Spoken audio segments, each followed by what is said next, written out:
Baay'ee namatti tola. Akkam tureen kun qofti iyyuu ibsu wannichi baay'ee namatti tola. Dhugaa waan ajaa'iba. Wanti kun baay'ee sammuu waan nama bohaarsudha. Gaafa sammuun keenya dhiphatu bakka garaa garaatti waan hin taane bakka hin taanetti yeroo keenya dabarsuuf fi gubuutti as naannoo kana naannoo Meeksikoo Gannat Hotel fuuldura Kaasaa Grand Mall jettanii yoo dhuftanii gosa barbaadaniin jira. Akkam jirtu hordoftoonni Gaaffii Times asirratti affeerameen jiraanis Gaaffii Times irraa dhiyaatan isiniif deebisuudhaaf asitti argameen jira. Ani weellisaa Kennaan Gessaati. Amma dhumaatti na waliin tura. Affeerraa kooti.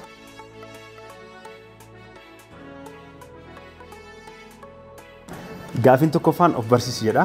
Ani weellisaa Kennaan Gessaan jedhama. Bakki dhaloonni koo godina Amboo mana barumsaa achumattiin baradhee sadarkaa tokkoffaarraa kaasee aartii kanas achumattiidha kan inni eegalee walleedhaan jechuudha. Mana barumsaa Silkaambaa sadarkaa tokkoffaa gumii HIV jedhamurraan wallee eegalee jechuudha. Achumaatti ka'umsi koo.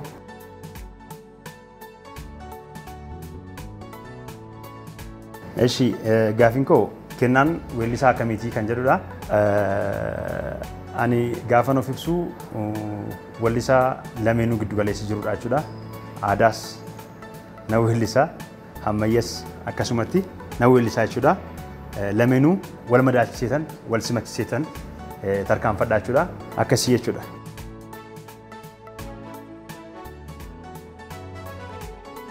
Gara aartiitti bifa kamiin yookaan haala kamiin seenteedha gaaffiin koo.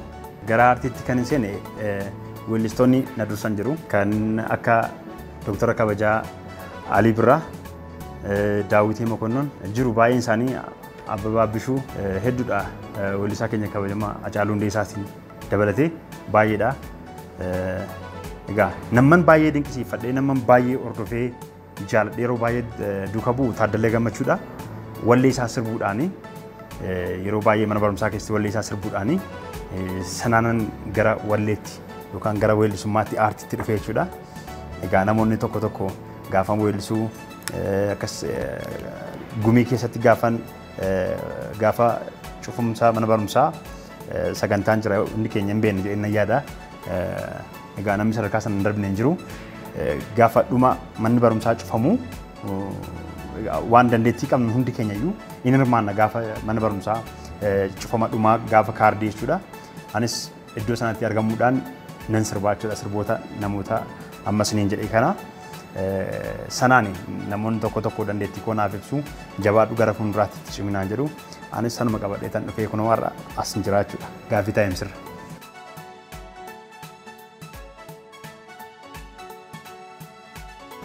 Gaaffiin koo sirba yeroo sana sirbitu keessaa tokko sirbuudhaan nu yaadachiisi jedha.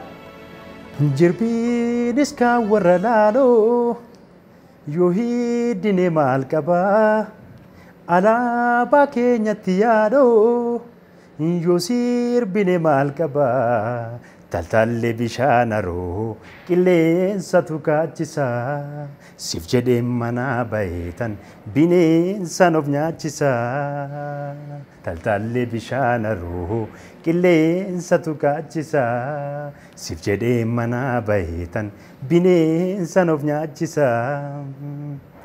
Kophaa koo galuufi bineensa na nyaata sidisee galuufi garaan na hammaata sidisee galuufi garaan na hammaata sidisee galuufi garaan na hammaata urjii ganamaatii ilaallaan ijaashee baddeessa lagaatii dhalootaan ilkaashee.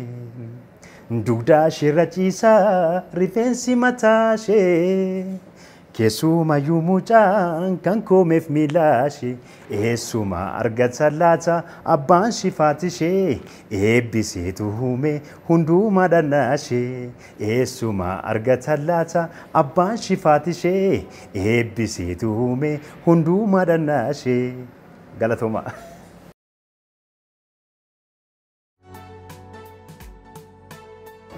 Gaafiin koo aartiin siif maalii kan jedhudha. Aartiin anaaf waan guddaadha jedhee yaada. Keessatti of ilaala. Namuu artistiin kamuu naa gaafatamu haala ittiin ibsatu qaba waan ta'eef an akka kiyyaatti akka ofii kiyyaatti anaaf aartiin madda gammachuu kootiiti. Jalqaba madda gammachuu kootiiti. Aartii gaafan hojjedhu aartii keessatti gaafan jiraadhu gammachuun irraa argadhaa jechuudha.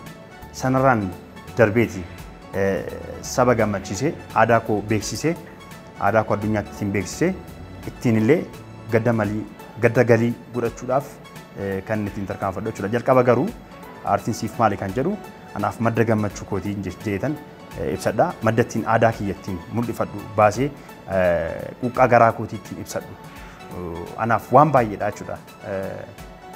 Akkasitti hubadha.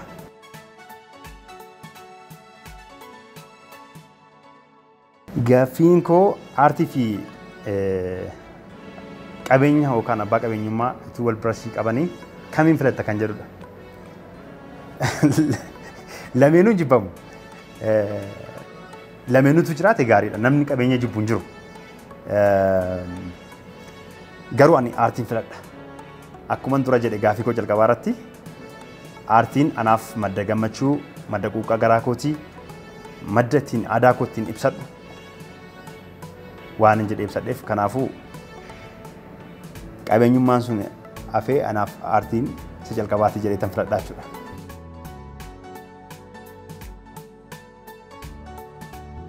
Yeroo jalqabaatiif sirbi istiidiyoo seentee hojjettee mata duree isaa maali jedha gaafiin kiyya. Sirbi jalqabaa tariigaa namoonni beektanus jiraachuu dandeessu.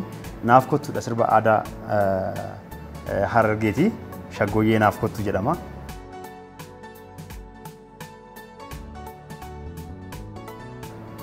Kana jechuudha. Yeroo jalqabaatiif kan istiidiyoo seenee sirba ittiin eegale sirba naaf kottu jedhudha. Naaf kottu bareedan talaa si malee jedhee onneen jaalala. Naaf kottu bareedan talaa si malee jedhee onneen jaalala. Kophummaan naatti hin tolle ammallee jiruun jireenyi hin tolu barsi malee. Kophummaan naatti hin tolle ammallee jiruuf jireenyi hin tolu barsi malee. Kophummaan naatti hin tolle ammallee jiruuf jireenyi hin tolu barsi malee.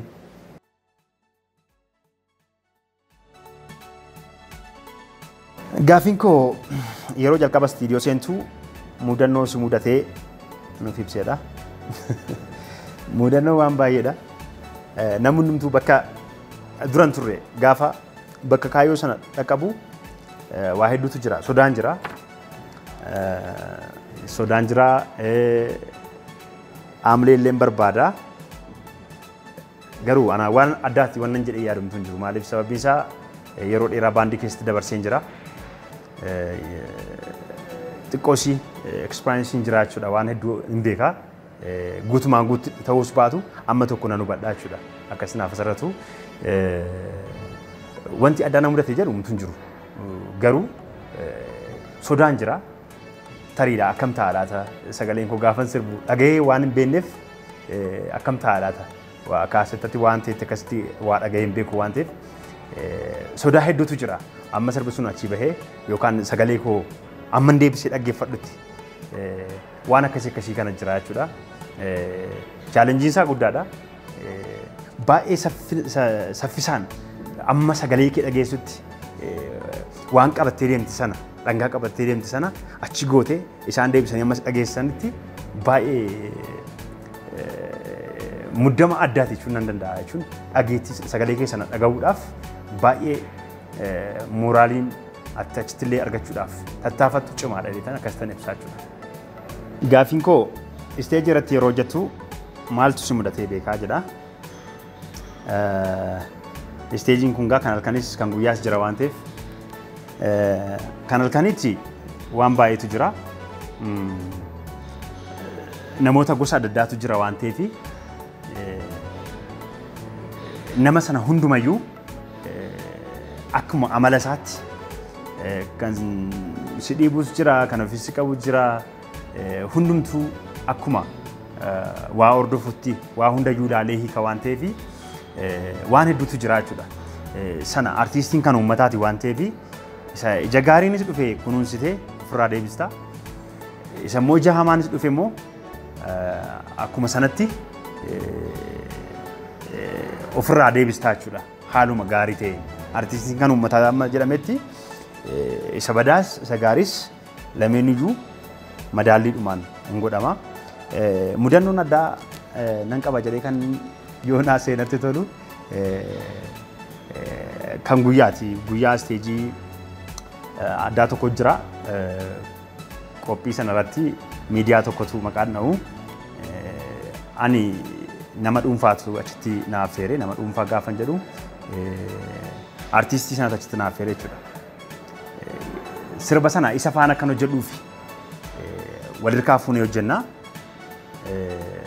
Anis tireeningiin godhee haaluma gaariin tireeningii keenyas goonee achitti argamne. Garuu erga achi ga'ee booda mudannoo addaatu na mudatee jechuudha. Mudannoo addaatu na qunnamee jechuudha. Innis maali? Sirba sana walirkaa fuunee hojjennaa. Sirbineerra xumurreerra. Ani garuu ba'uun barbaade. Namni sun garuu hudhee na qabee jira achitti. Sirbi sun sirba aadaa Shaggooyyeeti. Garamittuu socho'uu hin dandeenye jechuudha. Falanan qabu gomorsaa hojjechaa achuma dhaabachuu ta'e jechuudha. Warri meeshaas sirba xumuranii jiru. Bu'aatii keenya eegu akka gaafsanaa bakka kolfuma ilumaan kolfa tokkoffaa odeessii jira lolaa jira. Mudannoon akkasii jira. Mudannoon guddaan amma wanaatti illee kan na kolfisiisu mudannoo sanadha. Tarii namni sun gammachuu marraa waan ta'uu danda'a ta'ee yaada. Tarii gaa kun waan addaa ta'uu hin danda'u. Hojjennee eeggii xumurree booda yeroo baay'ee waan akkasii jira. Namoonni lama ta'anii koolaabireet godhanii hojjetanu. Tokko dafee bu'uu barbaada, tokko immoo deddeebi'ee hojjechuu barbaada. Wanni kun ana qofa miti jedhee nan amana. Namoota baay'ee irratti mul'ata jedhee yaada. Deebiin koo gaafiin koo akka deebi'e abdiin qaba.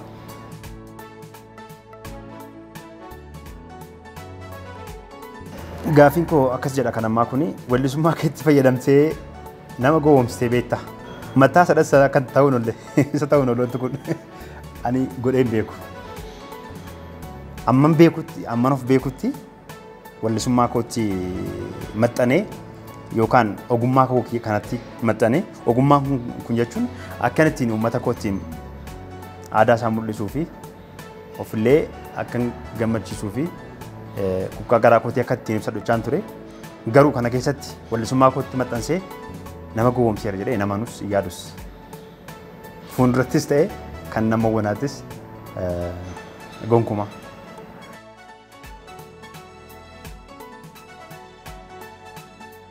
Kennaan yeroo ammaa kana maal hojjetaa jira maalirratti argama gaafiin koo. Yeroo ammaa kana yoo Rabbi jedhee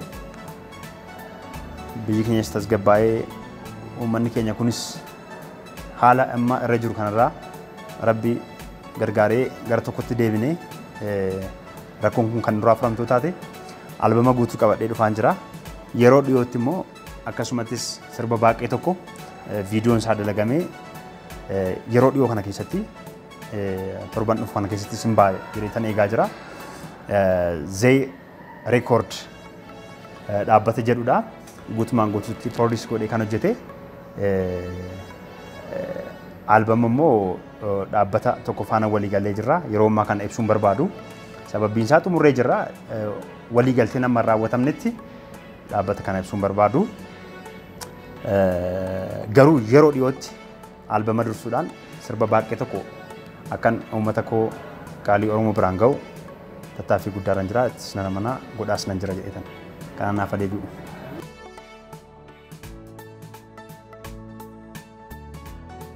Namoota ogummaa akka wal fakkaataa keetirra jiran maal dhaamtaafidha. Gorsitaaf illee hin geenye anuu nan gorfamu waan ta'eef akkasitti naaf asirratu dhaamsa malee kun gorsa miti. Akkuma argitan kanallee daa'ima dargaggeessa waan baay'ee na eeggata. Wallaalaadhaa barachuun irraa eegama.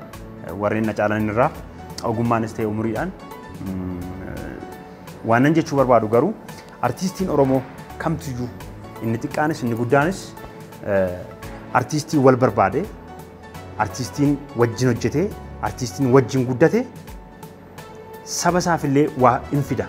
Namni tokkummaa qabu waa fida jedhee waan hin yaaduuf. So kanaafuu har'a waan carraa kana naa kennitanii Gaafii Times gaafii kana waan na dhiyeessaniif galatoomaa. Anis kan jechuu barbaadu uummata koo anis albama qabadhee dhufaa jira waan ta'eef yeroo dhiyootti wal arginaa akkana jabeessitan akka support na gootan abdiin qaba.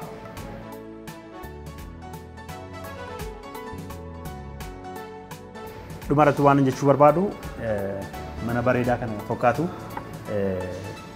naannoo Meeksikoo Gannat Hotel fuuldura Kaasaa Grand Mall bakka jedhamudha. Maqaa Gaafii Timesiin galateeffachuun barbaada. Bakka kana fakkaatu kana bakka bareedaa kanatti meeyyamuu isaanii fi baay'ee galata guddaa qabna. Isinillee yeroo sammuu keessan boqochiisuu barbaadan garnuma kottaati sammuu keessan of bohaarsaa. Waraanuu bulaa galatooma.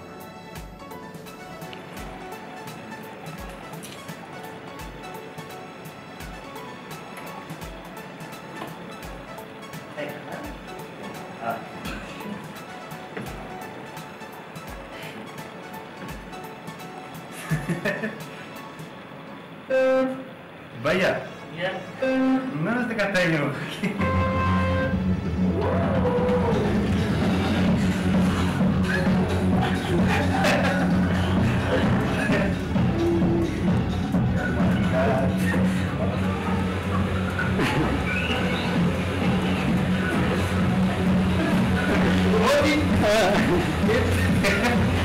Anda bicara di mana?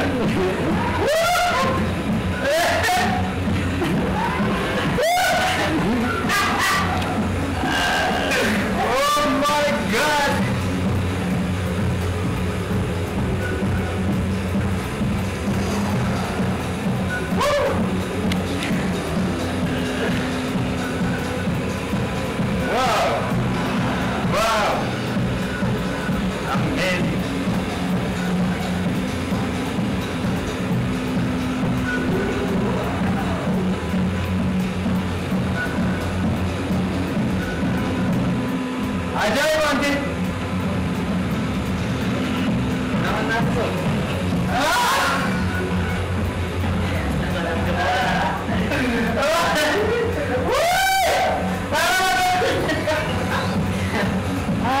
Kan basin.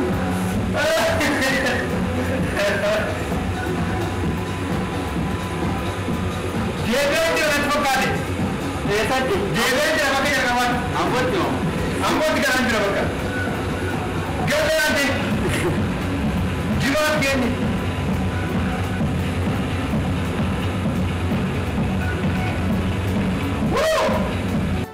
Baay'ee namatti tola. Akkam tureen kun qofti ibsu wannichi baay'ee namatti tola. Dhugaa waan ajaa'iba. Wanti kun baay'ee sammuu waan nama bohaarsudha. Gaafa sammuun keenya dhiphatu bakka garaagaraatti waan hin taane bakka hin taanetti yeroo keenya dabarsuu fi gubuutti as naannoo kana naannoo Meeksikoo Gannat Hotel fuuldura Kaasaa Grand Mall jettanii yoo dhuftanii gosa barbaadaniin jira. Hundumtuu wanni mataasaa qabaachuudha. Haala xaba mataasaa danda'e qaba. Istaayilii mataasaa danda'e qaba. Kan nama xabadhe kan ammoo argitaniitu kun keessumaa yaan baay'ee natti toleera. Waan yaalii argee jechuudha. Addunyaa gubbaarran ture. Samii gubbaarra jechuudha. So kanaafuu hundi keessanuu kottaatii asitti bashannana. Yeroo keessan maaf iddoon taa'anii dabarsitu. Kottaa sammuu keessan akka ajaa'ibaatti bohaarsaa galatoomaa Kaasaa Grand Mall as Gannat Hotel fuuldura naannoon immoo Meeksikoodha. Kottaatii bashannanaan jedha. Affeerraa kooti. Affeeramtaniitu. Galatoomaa.